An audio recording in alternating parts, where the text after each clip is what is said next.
Hello friends, welcome to our classes make by Upendra Pandey का। इसमें जैसा कि आप लोग को सीएनसी मशीन एंड ऑटोमेशन के सेकंड चैप्टर्स के बारे में आप लोग को ऑटोमेटिक्स टूल चेंजर्स के बारे में बात करने वाला हूँ। तो यहाँ पे क्या करना है कि आप लोग को ऑटोमेटिक्स टूल चेंजर्स क्या होता है, इसका यूजेस क्या होता है, ठीक, और इसका एडवांटेज यानी लाभ क्या होते हैं और इसके हानि क्या होते हैं, तो यहाँ पे स्टेप बाय स्टेप आप लोग को देखने को मिलेगा। ठीक, तो यहाँ पे वीडियो लास्ट तक देखना है, तभी आप लोग को समझ में आएगा। तो यहाँ पे ज़्यादा देरी ना करते हैं, चलता हूँ वीडियो को शुरू करता हूँ। तो यहाँ पे जैसा कि आप लोग को स्क्रीन के माध्यम से देख पा रहे हैं, ऑटोमेटिक टूल परिवर्तक, ठीक, क्या होता है ऑटोमेटिक टूल चेंजर।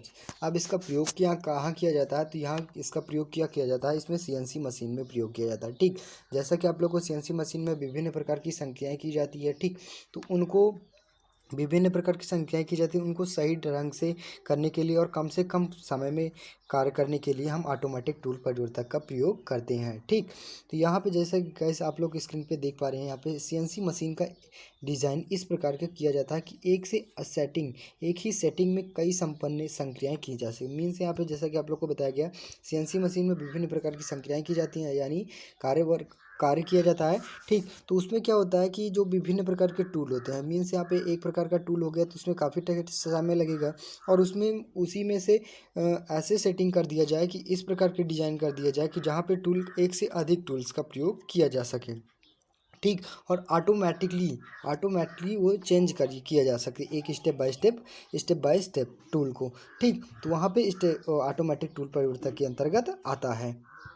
ठीक, नेक्स्ट आता है यहाँ पे जटिल अंगों के मशीनन के लिए एक से अधिक टूल की आवश्यकता पड़ती है। सीएनसी मशीन में टूल परिवर्तन किए गए निर्देशों के अनुसार होता है। ये टूल ड्रम जैसे होते हैं तथा टूल को बदलना होता है तो टूल को खाली स्थान पर घूमता है और पुराने टूल को खाली स्थान पर निकाल दिया जाता है। मीन्स यहाँ पे जैसा कि आप लोग को स्क्रीन के डिफिनेशन के माध्यम से दिया गया है, बताया गया कि सीएनसी मशीन में जो टूल परिवर्तन के लिए निर्देश देने के लिए हम इसका प्रयोग करते हैं, ये दो टाइप का होता है, एक ड्रम टाइप का होता है और एक चैन टाइप का होता है। ठीक, जब आपको हम टूल्स परिवर्तन किया करना पड़ता है, मीन्स यहाँ पे चेंज करना होता है, तो ड्रम को खाली स्थान पर छोड़ देता है। जब यानी यह बताया गया कि जब टूल को बदलना होता है तो ड्रम को खाली स्थान पर घूमता है। मीन्स यहाँ पे जो ड्रम हो गया और चैन टाइप हो गया, चैन और ड्रम अपने खाली स्थान पर घूमता रहता है, और जो खाली स्थान बच जाता है उसी के बेस पे अला के जाके हम टूल को फिट करते हैं, यानी सेट कर देते हैं। ठीक, तो यहाँ पे इसका लाभ क्या होता है, यहाँ पे फिगर के माध्यम से देख पा रहे हैं, जैसा कि आप लोग इसके यहाँ पे एक मैं फिगर दिखा दे रहा हूँ आप लोगों को। तो यहाँ पे क्या है, आपका ये फिगर किसका है, ऑटोमेटिक टूल चेंजर का। ठीक, तो यहाँ पे जैसा कि आप लोग को ये कटिंग टूल्स हो गया, ये से और यहाँ से यहाँ तक आपका ये कौन सा पार्ट हो गया, कटिंग टूल्स हो गया। ठीक, और ये टूल मैरिज होता है, ठीक, यहाँ से, ठीक, और ये इनेबल स्पेंडल होता है, ठीक, जैसा कि आपको रोटेट करता है, ठीक, ये रोटेट करता रहता है। और ये टूल कटिंग आर्म होता है, ये मीन्स यहाँ पे जो आर्मेचर होता है, ठीक, ये कटिंग टूल्स का आर्मेचर होता है। ठीक, और कटिंग टूल्स और मशीन स्पेंडल, तो ये भी घूमता रहता है, मीन्स यहाँ पे जो ये रोटेटरी वर्क करता है, ठीक, और ये घूर्णीय वर्क करता है। ठीक, तो यहाँ पे जैसे कि आप लोग को स्क्रीन के माध्यम से देख पा रहे हैं फिगर आई होप यहाँ पे आप लोग को फिगर एकदम इजीली ढंग से समझ में आया होगा। तो यहाँ पे गाइस जैसा कि आप लोग को इसका लाभ क्या होता है ऑटोमेटिक टूल्स का, ठीक, आप लोग को पता ही हो गया, दो टाइप का होता है, एक ड्रम टाइप का होता है, एक चैन टाइप का। तो ड्रम टाइप का फिगर मैं दिखा दे रहा हूँ आप लोग को, ड्रम टाइप का और चैन टाइप का। ठीक, तो यहाँ पे आपका ये ड्रम टाइप का चेंजर है, ठीक, ऑटोमेटिक टूल चेंजर है, और ये चैन टाइप का होता है। क्या होता है गाइस, जैसा कि आप लोग को ड्रम टाइप का कुछ गोल मॉडल हो जाता है, ठीक, तो यहाँ पे क्या होता है कि जैसा कि आप लोग को टूल फिक्स करना या फिर चेंज करना बदलना है, तो यहाँ पे जो खाली स्थान है जो आप लोग को दिख पा रहे हैं, इसमें क्या होता है, आपका टूल लगा दिया जाता है, ठीक, टूल लगा के सेट कर दिया जाता है। यहाँ पे आप लोग को सेट करने की मशीनें होती मीन्स यहाँ पे जो बताया गया है, ठीक, इसी के माध्यम से आप लोग को किया जाता है, सेट किया जाता है। ठीक, और यहाँ पे इस माध्यम से किया जाता है, जैसा कि आप लोग को यहाँ पे देख पा रहे हैं, ये चैन टाइप का, एक चैन टाइप का हो जाता है और ये गोल मॉडल का होता है, मीन्स यहाँ पे ड्रम टाइप का हो जाता है। तो आई होप गाइज यहाँ पे आप लोग को ऑटोमेटिक चेंजर्स समझ में आया होगा। तो यहाँ पे इसका लाभ क्या होता है, जैसा कि आप लोग को स्क्रीन के माध्यम से देख पा रहे हैं, फर्स्ट, रख रखाव सरल हो जाता है। मीन्स यहाँ पे जैसा कि आप लोग को कोई भी कारखंड बनाना है, ठीक, अब उसमें एक से अधिक टूल का प्रयोग कर दिया जाए मशीन में, ठीक, उसमें क्या होता है कि आप लोग को सही समय पे आप लोग को विभिन्न प्रकार की संख्याएं भी की जा सकती हैं। ठीक, नेक्स्ट आता है बड़े तथा भारी टूल स्वतः परिवर्तित हो जाते हैं। मीन्स यहाँ पे जैसा कि कोई भी टूल्स बदलना पड़े, ठीक, तो क्या होता है ऑटोमेटिक वो स्वतः परिवर्तन हो जाता है। मीन्स यहाँ पे दूसरा परिवर्तन मीन्स यहाँ पे दूसरा टूल का प्रयोग आ जाता है, जैसा कि आप लोग को टूल के अकॉर्डिंग मीन्स यहाँ पे बताया गया, जैसा कि आप लोग को प्रयोग करना होगा। ठीक, नेक्स्ट आता है प्रक्रम मितव्ययी होता है। मितव्ययी का मतलब क्या होता है कि जैसा कि आप लोग को कोई भी किसी प्रकार की हाँ टूट फूट नहीं होती है। ठीक, नेक्स्ट आता है टूल लाइनें तथा सेकंड में परिवर्तित हो जाता है। मीन्स यहाँ पे जैसा कि आप लोग को वही बताया कि टूल लाइफ होती है, मीन्स यहाँ पे जीवन काल होता है उसका सेकंडों में परिवर्तित। मीन्स यहाँ पे कोई भी कारखंड को करना हो गया, ठीक, तो वो आसानी से सही विधिवत ढंग से किया भी जा सकता है और टूल की लाइफ भी मीन्स यहाँ पे बताया गया उसका जीवन काल भी अधिक हो जाता है। ठीक, नेक्स्ट आता है जैसा कि आप लोग को अब हानि क्या होती है, डिसएडवांटेज जैसा कि आप लोग को बता दिया गया है।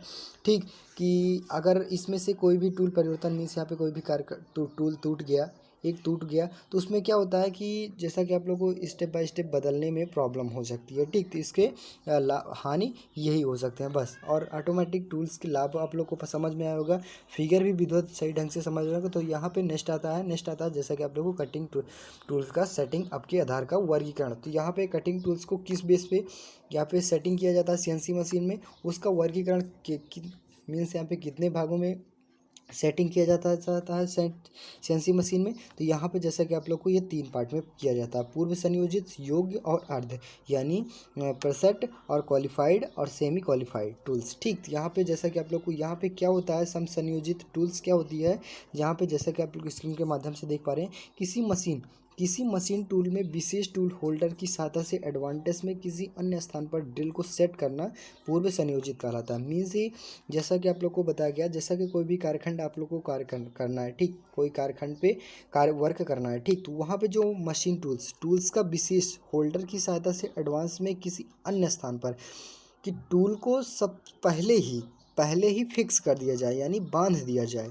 ठीक, पहले ही कार्य करने के पहले ही टूल को बांध दिया जाए तो वो क्या हो जाता है, पूर्व संयोजित टूल होता है। ठीक, कहलाता है।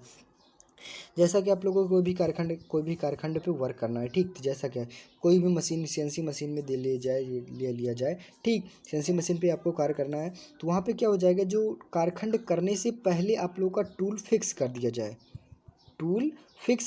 तो वो किसके अंतर्गत आ जाता है, पूर्व संयोजित टूल के अंतर्गत आ जाता है। ठीक, नेक्स्ट आता है योग्य टूल क्या होता है, उपकरण में जो मशीन किसी स्थान पर फिट बैठाता है जहां पर टूल धारक या स्लाइड पर निर्दिष्ट डेटम के सापेक्ष निकट सीमा सटीक रूप से स्थित होता है। जैसा कि आप लोग को स्क्रीन की डिफिनीशन के माध्यम से बताया गया कि जो मशीन टूल होती है, मीन्स यहाँ पे जो मशीन टूल होता है कारखंड को किया जाता है तो किसी स्थान पर फिट बैठाता है।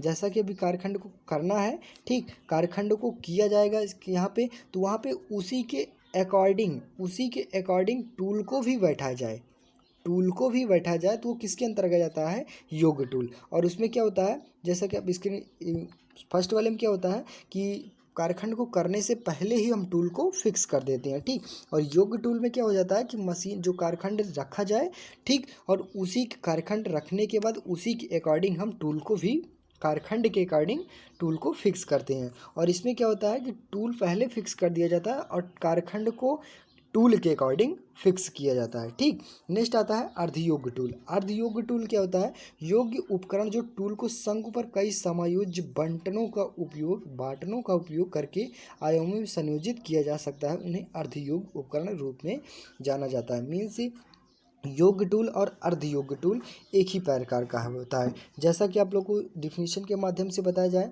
कि कोई भी कारखंड को कार्य करना है तो वहाँ पे एक से अधिक टूल्स का प्रयोग कर लिया जाए, ठीक, और कारखंड के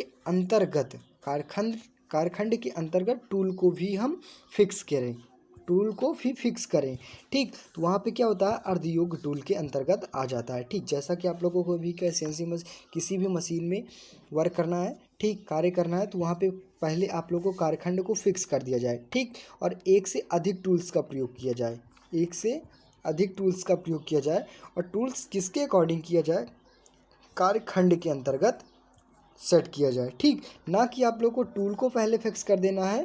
ठीक, सबसे पहले आपको को कार्यखंड को फिक्स कर देना और फिक्स करने के बाद एक से अधिक टूल्स का प्रयोग किया जाए और टूल्स किसके अकॉर्डिंग सेट किया जाए, कार्यखंड के अंतर्गत।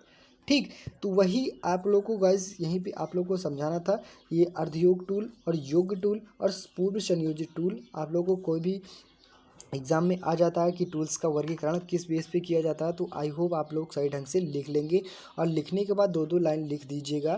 ठीक, आप लोग को फुल मार्क्स दिया जाएगा। ठीक, तो बस आज के लिए इतना ही। अगर वीडियो अच्छी लगी, चैनल पर नए हो चैनल को सब्सक्राइब कीजिए और ज़्यादा से ज़्यादा शेयर करने को कोशिश कीजिए। मिलते हैं नेक्स्ट वीडियो में, तब तक के लिए जय हिंद।